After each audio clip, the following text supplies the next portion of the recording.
I am now addressing the nation together with the civilian, military, and police sectors, the organizations that would count in our enforcement of the laws to protect the people of the Republic of the Philippines. Pardon my broken Tagalog, pero sa mga kababayan ko, kayo, ako, do not panic. Huwag kayo masyadong may stress na parang hindi mo na magawa ang gusto mong gawin. Pwede pa rin, pero may restrictions tayo. May mga kondisyon dahil nga sa crisis. The crisis is very, very clear. COVID-19 is spreading all throughout the country, including the Philippines. Ang ano natin dito is there is no cure. Wala naman tayong mabili sa mga butika, pharmacy to buy the medicines to cure COVID-19. It's a virus.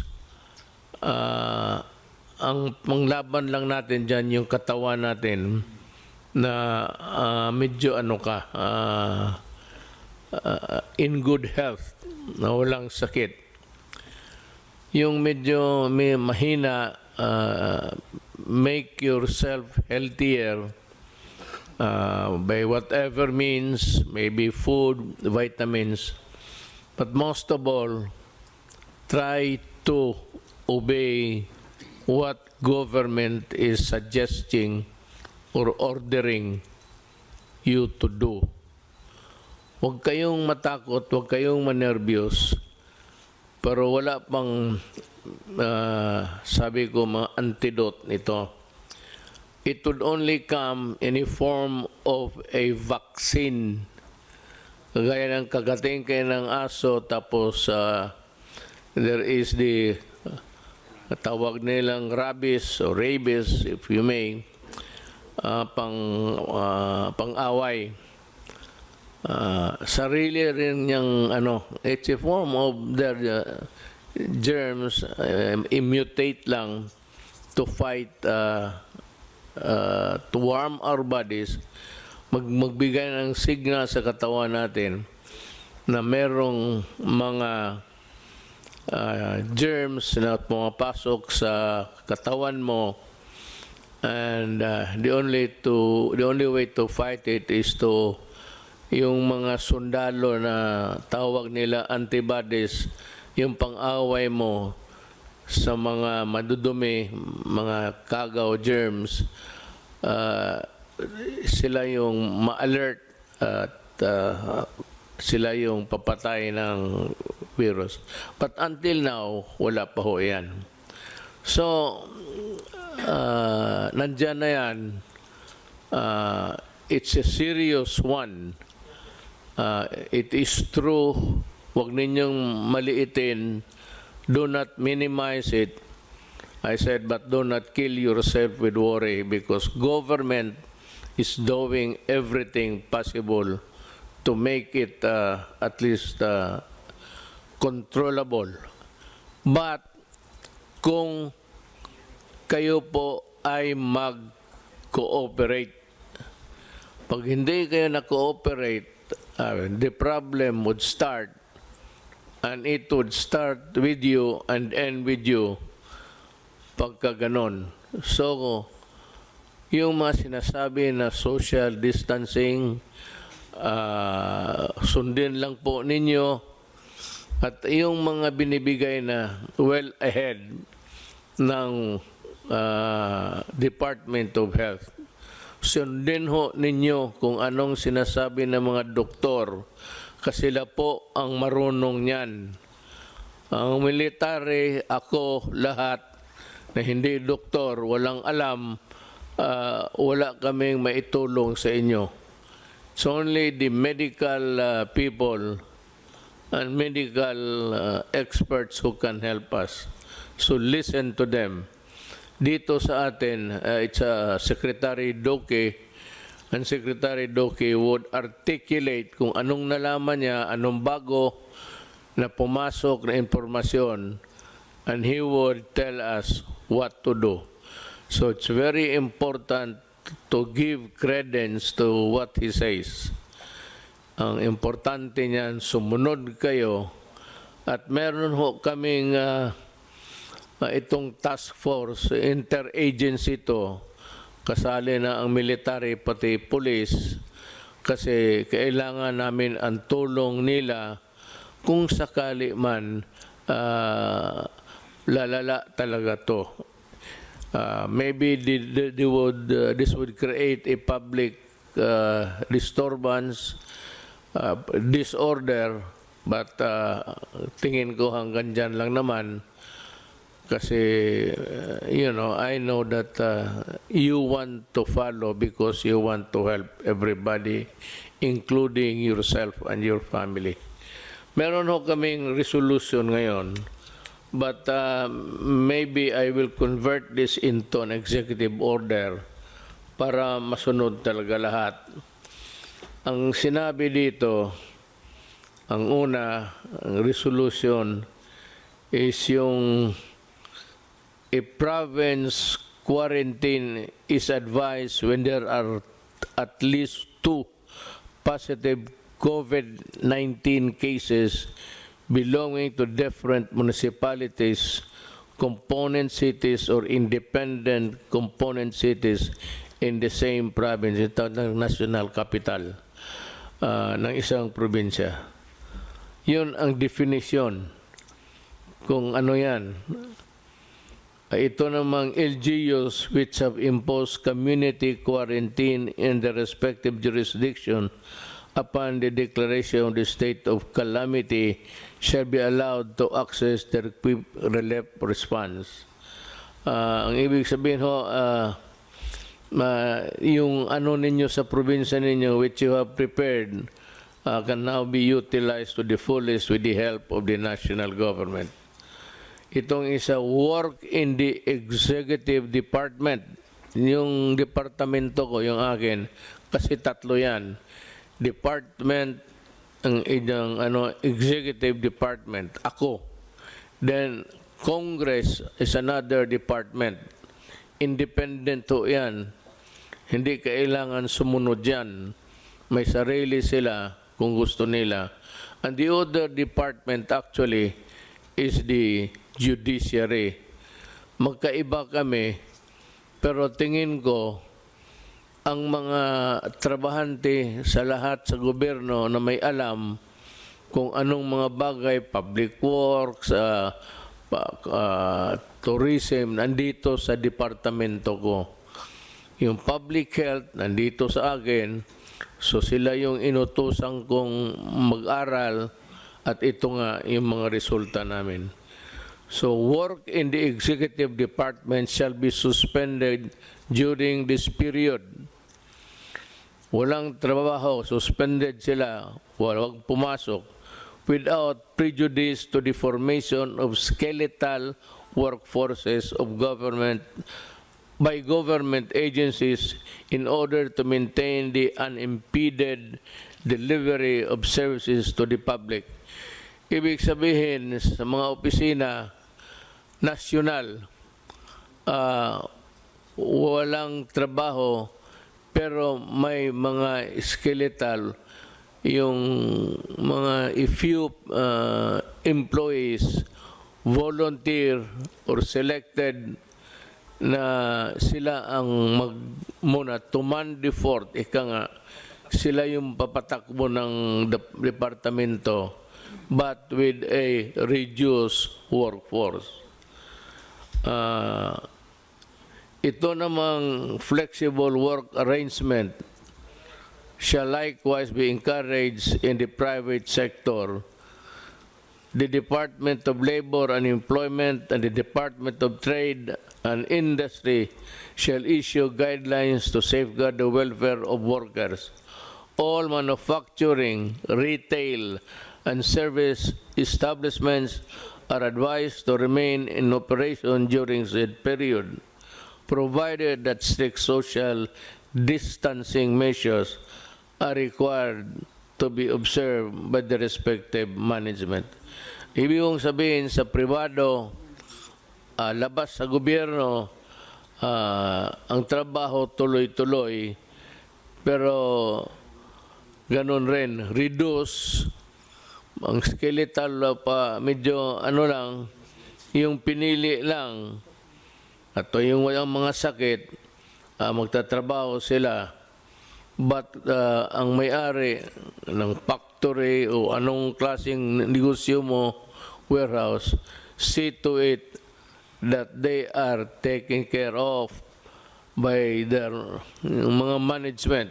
Huwag ninyong hayaan ang mga trabahante ninyo. Mass public transports, including the light rail transits, the metro rail transit, and the Philippine National Railways shall continue in operation. Tuloy-tuloy ho ang trabaho ninyo, provided the Department of Transportation shall issue guidelines to ensure social distancing in said public transport.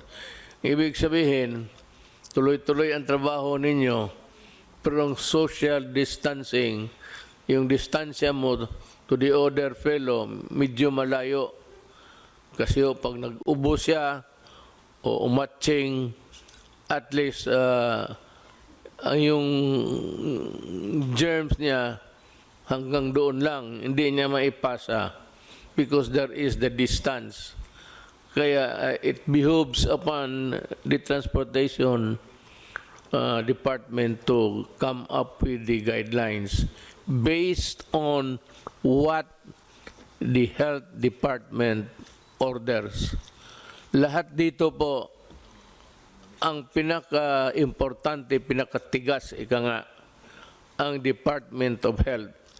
Kung ano man ang gagawin natin, kung anong iutos nila para sa atin, susundin talaga natin. Hindi ako, kung hindi si Dr. Doke ng DOH.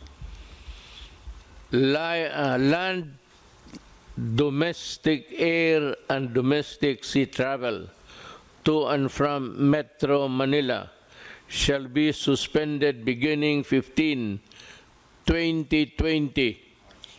March 15, 2020, and to end on April 14, 2020 sa alas 12, subject to the daily review by the Interagency Task Force. So, walang lumipad, ang mga travel is limited, pero itong mga railways sa baba, okay yan. At the same time, observe again social distancing. Pero sa aeroplano po, beginning March 15, 2020, March 13 tayo ngayon? 12. Oh. March 15, midnight, from it takes its force and effect. So, tandaan ho ninyo yan. Pero subject again to review day to day.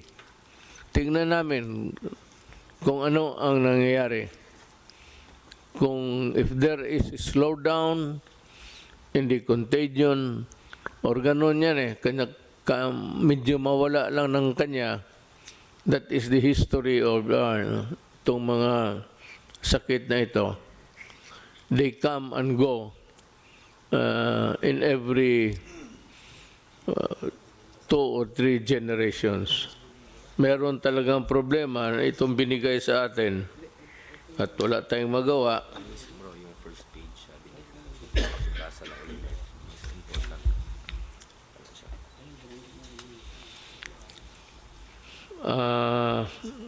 ito yung talagang trabaho nila. The Code Alert System of COVID-19 Public Health Event is hereby raised to Code Red Sublevel 2. The Department of Health has to explain to the public itong wherewithals ng Code Red Sublevel 2, I think, which is the highest sa prescribed ng WHO. Medyo nandito na tayo sa maximum. And it is really for the protection of humanity. The recommendations of the Department of Health Technical Advisory Group in imposing stringent social distancing measure in the National Capital Region are adopted for a period of 30 days from the issuance of this resolution, with salient points, yung mga importante, of which are as follows. Yung mga importante na nakalagay doon sa social distancing measures.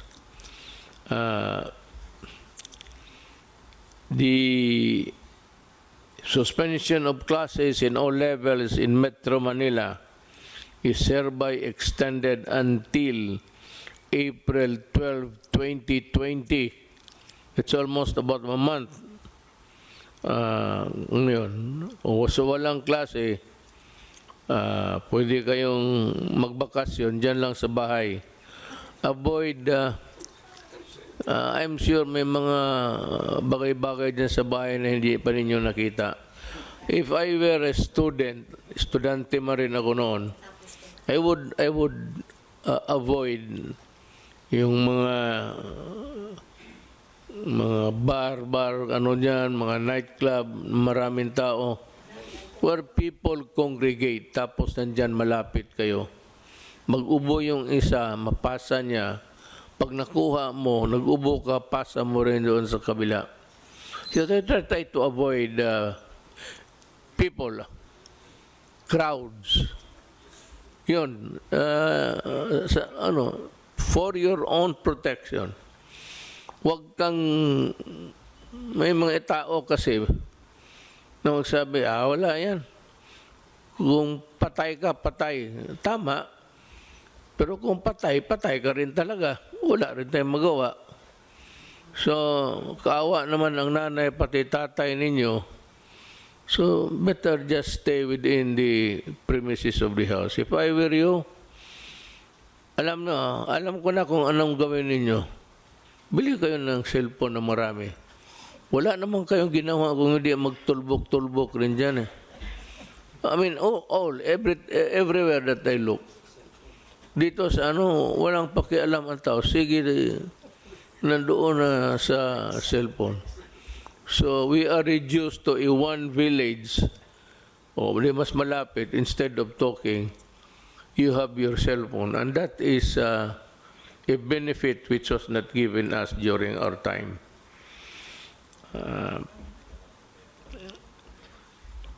Number one, the suspension of classes in all levels in Metro Manila is hereby extended until 2012-2020, provided that all students shall continue to fulfill their educational requirements during said period. Anong ibig sabihin? Kung wala kang magawa, sabi ng gobyerno, mag-aral ka. Pero ito, hindi ko inaasahan susunod din ninyo. Ang sigurado ako, yung kamay ninyo, nandyan sa cellphone yan, instead of studying.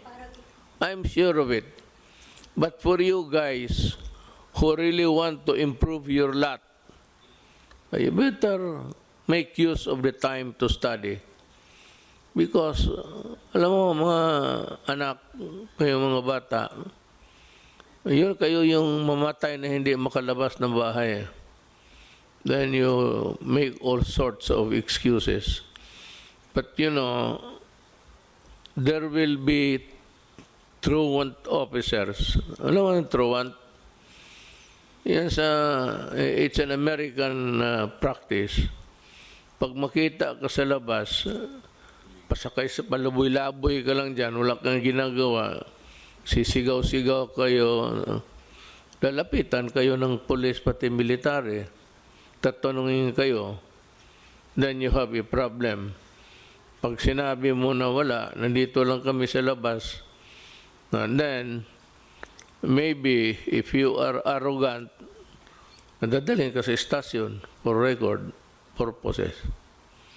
That you are disobeying, that you are intransigent, and that you are not fulfilling your duty. Alam mo, baski na walang, there are a set of rules governing the responsibilities of a Filipino citizen. Baka hindi nyo alam yan. Meron yan. So, you have duties to perform also. Avoid trouble with the law, avoid trouble with anybody, just in the meantime, follow. Better just stay home and study. That is my advice.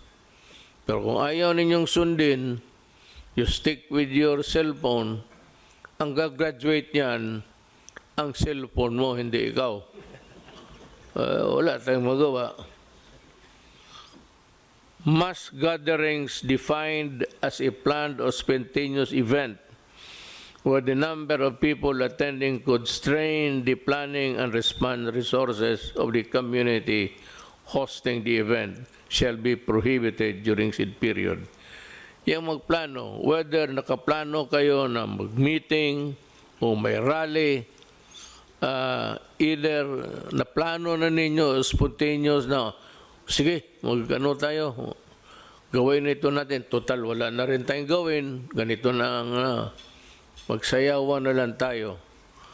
You know, I do not want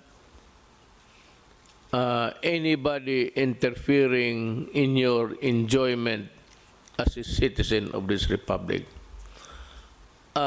Ayaw ko na masita kayo ng police pati military. It could be messy. Kasi yung iba sa inyo suplado, and itong mga police pati military, they have their orders to enforce. So that if you are in this category of a grupo kayo tapos magmalapit, yung social distancing is no longer obeyed, and you are violating the rules, and if you insist, it is one of a just mere confrontation to something like disobedience, which is punishable under the revised penal code. Kung makipag-away ka, it becomes baka masuntok mo then it becomes an assault on an agent of a person in authority. In which case, from a simple violation of a rule, it will now ripen into a crime that is punishable by law. And you can go to prison. That's the problem. Ayaw ko. Ayaw ko na masita kayo ng military pati police. But ako sa inyo, if you are advised, just obey. Wala namang mawala sa inyo. Total sa inyo yan eh. It's for your own good. Hindi naman ito para sa amin. Kung I hate it, but you have to do it because there is a crisis that is engulfing the country right now. Community quarantine is hereby imposed in the entire of Metro Manila. And in other areas, the LGUs are advised to abide by the following guidelines, imposing localized community quarantine in the respective jurisdiction. For Manila, may ayaw namin gamitin yan, pero kasi takot kasi sabihin lockdown. But it's a lockdown. There is no struggle of power here. Walang away dito, walang gera. It's just a matter of protecting and defending you from COVID-19. That's about it. It has nothing to do with the power of the military or the power of the police, nor or my power of this guys beside me. Hindi yan. It's not an issue of, it's just an issue of protecting public interest and public health. Yun lang. A barangay-wide quarantine is advised when at least 2 positive COVID-19 cases belonging to different households in the same barangay. Kung sa isang barangay may dalawa na infected, medyo i-quarantine na ninyo yung barangay ninyo. Itong problema sa dalawa, sabihin na it behoves on the barangay captain actually. The barangay captain is under the administrative code is a person in authority. That's why kung makipagsuntukan ka ng barangay captain because he is enforcing the law o awayin mo, pareho ang kasalanan mo kung lumaban ka sa police or sa person in authority. Mabigat ang barangay captain and teachers also. Teachers, because of the nature of their work, are persons in authority because they are made so by the law itself to give them the stature in relation to the work of trying to mold and teach the Filipino students. Kaya ang teacher rin, kung utusan ka, sunod ka, pareho sa barangay captain. Now, if the barangay captain would ask the teachers to help in the enforcement, you better obey because they are in the exercise of teaching the persons there of the barangay of the dangers is part of their work. Then you have the municipality, citywide quarantine is advised when at least 2 positive COVID-19 cases belonging to different barangays in the same municipality. Kung sa munisipyo kayo, tapos isang barangay dyan, may dalawa na tinamaan ng COVID-19, diagnosed to have COVID-19 infection, magka-quarantine na rin kayo. And, you know, before I forget, wala tayong, I do not have enough soldiers and policemen to cover all over every inch of the country. Kulang ako. Meron ako na magamit ko ang barangay captain.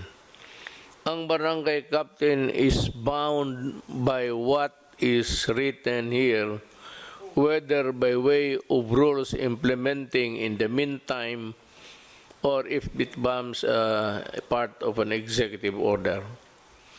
You better implement this because if not, then you will also go to prison for dereliction of duty or simply not enforcing a rule imposed by government. Actually, ang pinaka-ano dito yung mga barangay captains. It falls upon your shoulders to exactly do what this regulation wants to happen. Huwag kayong magkamali dito kasi pag hinabol kayo ng Department of Interior and Local Government, you can be dismissed or you can be suspended and you'll have trouble. And besides, I think the electorate will remember you for being a laggard. Third page pa, nabasa mo na.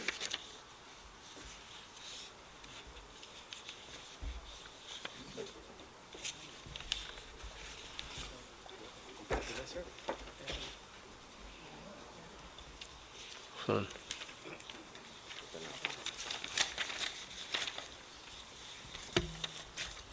Continue after atong subscriber. Kita mo si Senator Go. Siya lang ang working hard talaga.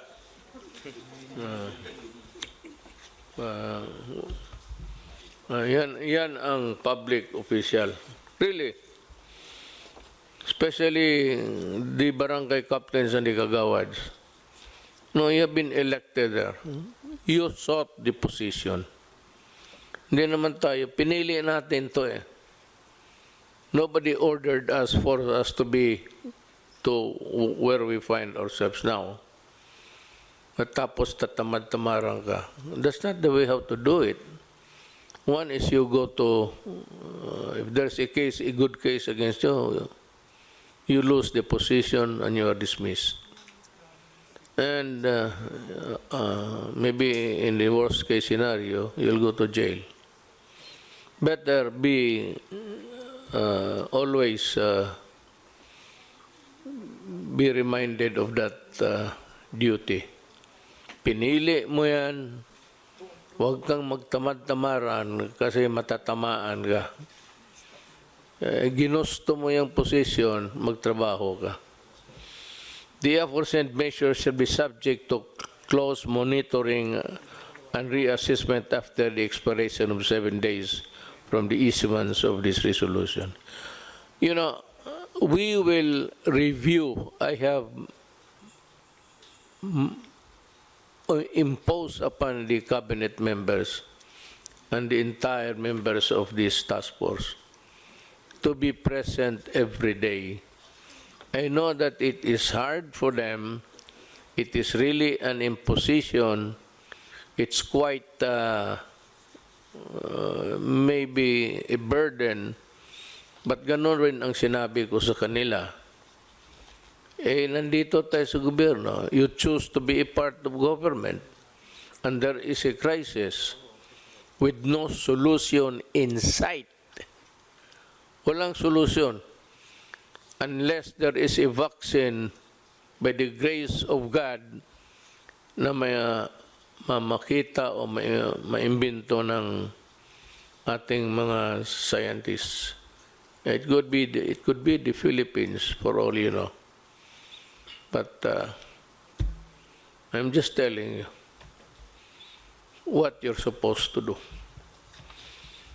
Ang isa is the LGU outside of the National Capital Region, yung labas ng Metro Manila, are advised to exercise sound discretion in suspending classes in the respective localities without prejudice to a determination by the national government to suspend classes if the situation so warrants.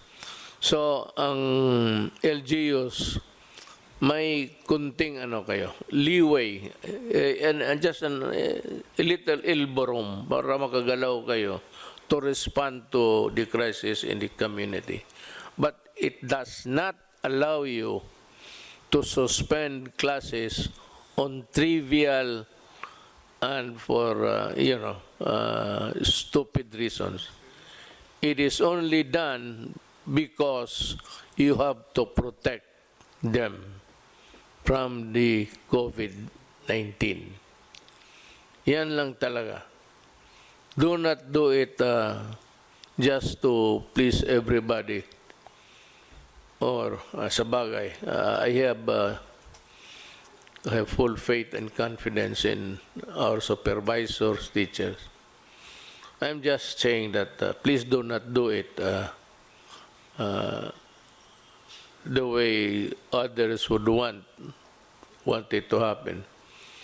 Mas maganda yung walang klase, walang ganon. Wag mong gawin yan because in the following statements, the Philippine National Police and the Armed Forces of the Philippines, in coordination with the Interagency Task Force, shall be called upon to ensure effective and orderly implementation of the above measures. Hindi ito martial law. It is not a martial law. It's not even something extraordinary. But what is sought to be solved here is again, walang iba except to fight the virus and to exact compliance. Mas mabuti talaga yung maniwala kayo. Now, ang sunod, a meeting shall be conducted daily by and between the secretaries of the number of agencies of the IATF, that is the Interagency Task Force, sa COVID, including the Cabinet Secretary, Secretaries of National Defense, Environment, and Natural Resources, Trade and Industry, Social Welfare and Development, Education, Agriculture, the Chiefs of Staff of the Armed Forces of the Philippine Navy, Philippine Air Force, and Coast Guard, because in a total breakdown, I would need their help to carry on with the governance. Kailangan ko sila. Not to fight with you guys. Huwag kayong matakot sa sundalo ninyo. Sundalo ninyo yan. Ang armed forces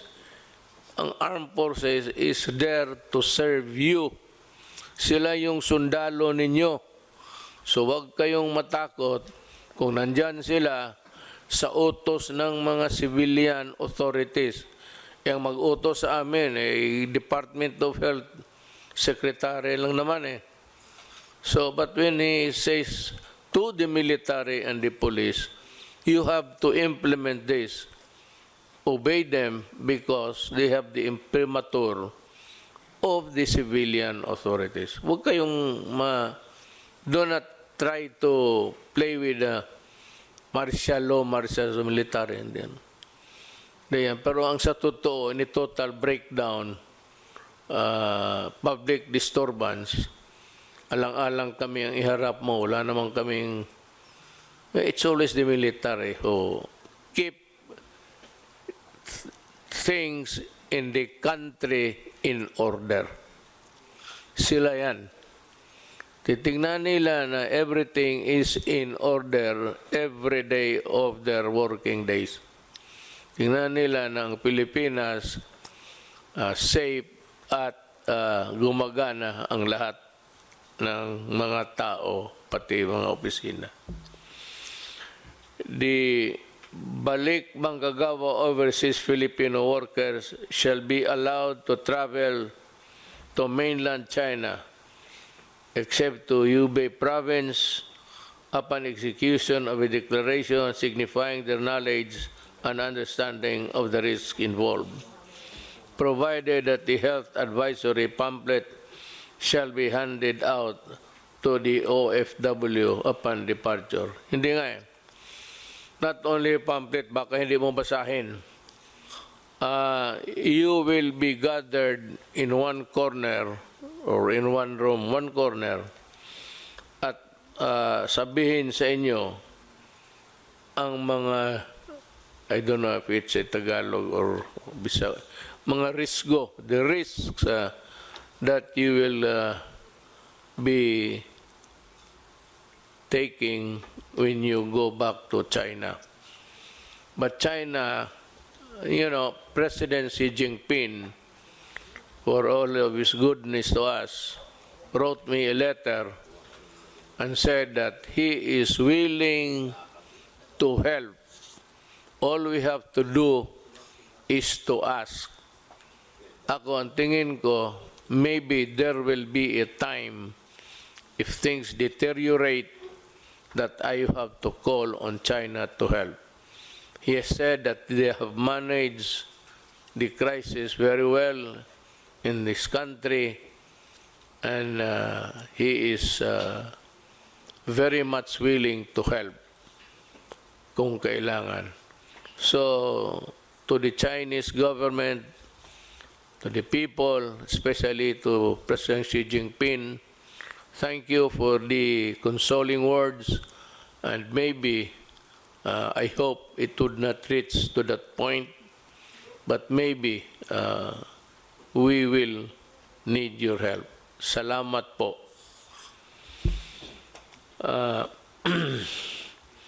The entry travel restriction shall be imposed upon those traveling from countries with localized COVID-19 transmission, except for Filipino citizens, including their foreign spouse and children, if any. Holders of permanent resident visa, remember, Filipino, walang problema. Holders of permanent resident visa and holders of diplomatic visas issued by the Philippine government. Yung travel dito ang gustong pumunta, hindi tatanggapin, lalo na kung yung bayan nila has ordered a restriction sa travel.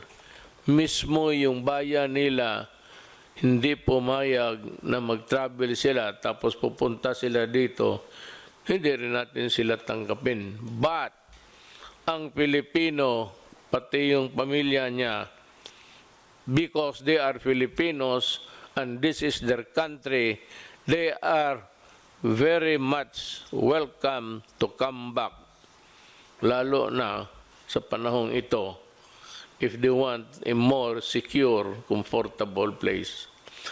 Now, with regards to itong mga diplomat, hindi naman kailangan papasukin yan sila. Total, kung sabihin lang rin sa kanila, huwag kayong lumabas dyan sa embassy ninyo. Huwag kayo magpasyal-pasyal, dyan lang kayo.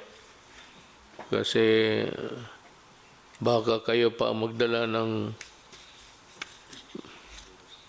sakit ng ulo sa aking bayan. I don't mind Filipinos giving me a headache, but I certainly do not want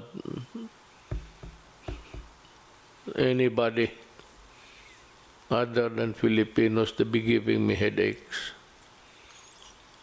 So yan ang yun ho ang maibigay ko sa inyo na payo. You might, sometimes it's a convoluted thing to listen, pabalik-balik. Ang simple lang yan. The purpose to protect and defend you. From what? From COVID-19. Then what is the purpose of government? The purpose of government is see to it that things are in order.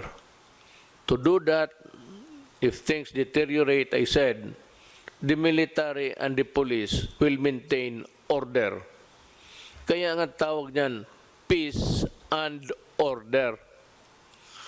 There has to be a peace, and that peace, nakalagay na orderly. There must be order in the country, and that is all. The purpose is to, I said, guard your sumunod lang tayo, lahat ng bayan ng buong mundo nauna pa sa atin. Tayo tinitignan lang kasi mabilis sa kanila. In Italy, it's 1,000 a day sila ang pasa ng contagion. Dito sa atin, medyo maliit pa. Pero numbers in a crisis can be, cruel. But overnight, makita mo, meron ng talagang mabilis na. So what we are trying to control is people with COVID, na tapos yung ilayo natin yung healthy ones, sila yung i-target natin, not for anything but for their own good. They will be asked to maybe go to the hospital and seek treatment. Yung mga test ng test diyan sa para sa kung may infection ka o hindi. Libre yan. Libre, no? Libre, walang bayad. Kung wag naman kung healthy ka, no need. But if you are experiencing ubo, itong ano na ubo, tapos pag ubo mo, masakit yung likod mo, the lungs. Ang lungs mo ang titirahin dyan eh. And if it's too late, hindi na kaya ng antibiotics yan. It starts with a virus. The virus weakens your body. And it weakens your body, lahat na papasok, then it will kill you. Putang ina itong virus na ito, walang ginawa ganun. Papasok sa katawan mo yan, just like AIDS, makes you weak, then it allows other germs to come into your body, and you get sick, usually pneumonia yan. And it's virulent, so seek treatment as soon as possible. But we are here to serve you, and every day we are meeting and in contact with the rest of the country. Meron tayong struktura. The structure really, people are asking, what is your preparation? What's the structure? My God, yung structure natin is itong health. Meron yan silang regional all over. Then meron yung city health, provincial health. But yung national, yun yung mga regional health centers. They are already well equipped and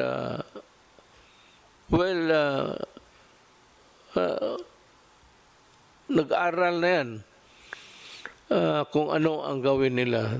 There is the structure. So, sumunod lang tayo